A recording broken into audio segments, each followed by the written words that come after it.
दोस्तों, साल 2023 में बैसाख महीना कब से कब तक रहेगा, इस महीने के क्या विशेष नियम है, इस प्रकार की संपूर्ण जानकारी आज की इस वीडियो में आपको मिलेगी। दोस्तों, यदि आप पूजा व्रत इत्यादि करने के बाद भी सफल नहीं हो पा रहे हैं, आपको आपकी मेहनत का फल प्राप्त नहीं हो रहा है, ऐसे में आप बैसाख महीने में इन विशेष नियमों को कीजिए।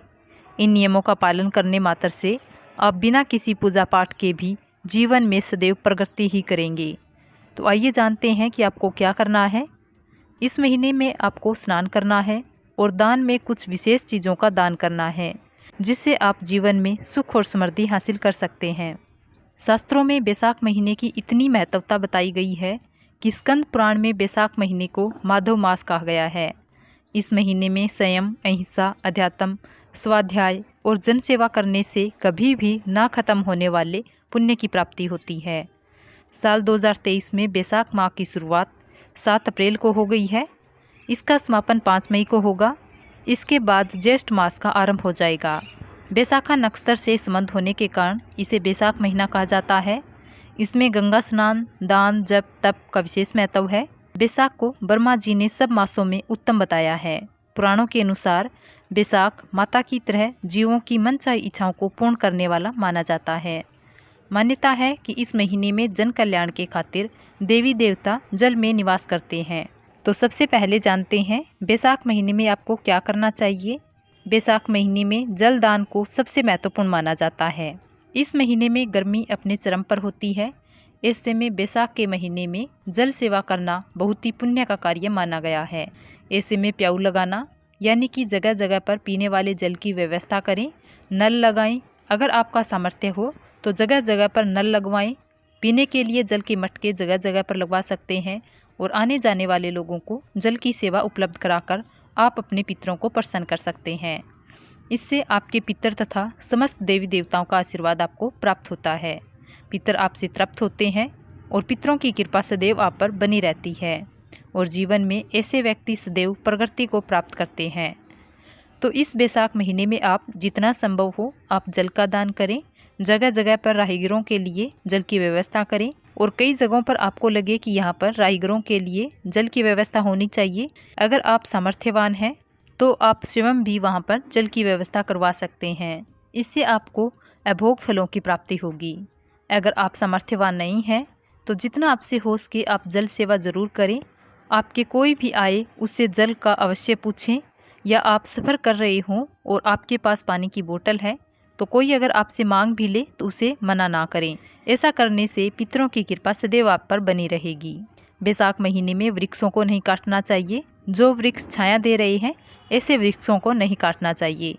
इस महीने में आप गरीबों को जूते, चप्पल, छाता का दान जरूर करें। आपने कई गरीब ऐसे लोगों को ज़रूर देखा होगा कि वे चिलचिलाती गर्मी में रोड पर या कहीं भी बिना जूता चप्पल के चलते हैं। ऐसे बहुत सारे लोग आपको दिख जाएंगे। ऐसे ज़रूरतमंद लोगों को आप जूते, चप्पल दान अवश्य करें। साथ ही आप इस महीने में पशु पक्षियों के लिए भी दाना पानी की व्यवस्था रखें। आप अपने घर की छत पर या बालकनी में जिस स्थान पर चिड़िया पंछी आते हैं उस स्थान पर थोड़े से दाने और जल की व्यवस्था करके रख दें।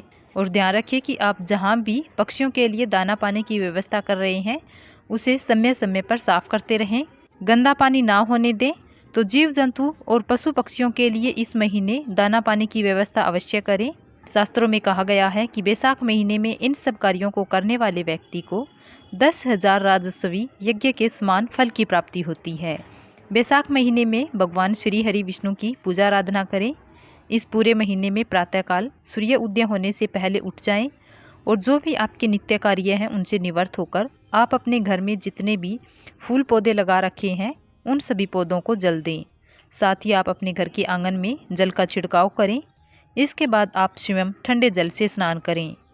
स्नान करने के बाद श्री हरि विष्णु की पूजा आराधना करें। पूजा में पीले फूल, पीले अक्षत, पीले चंदन अर्पित करें।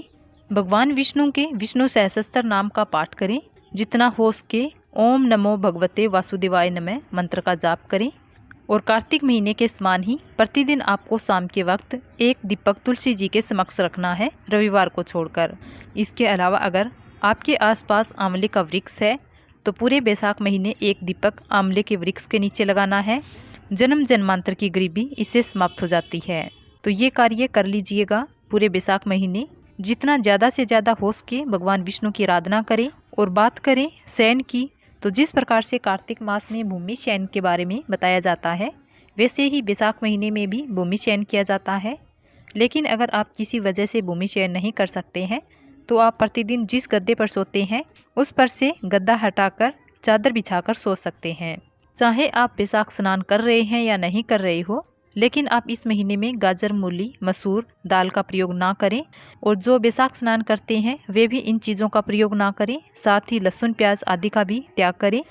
आप बैसाख स्नान करते हैं तो आपको दिन में नहीं सोना चाहिए। और अगर आप स्वस्थ नहीं हैं, सारा दिन काम करने से थकान हो जाती है, तो कुछ समय के लिए आप आराम कर सकते हैं, लेकिन ज़्यादा देर ना सोएं। कहने का मतलब है कि आप स्वास्थ्य का ध्यान रखते हुए जितने नियम मान सकते हैं उन नियमों का पालन अवश्य कीजिएगा। सबसे खास, आप इस महीने श्री हरि विष्णु का ध्यान करें और जल का दान जितना हो सके उतना करें।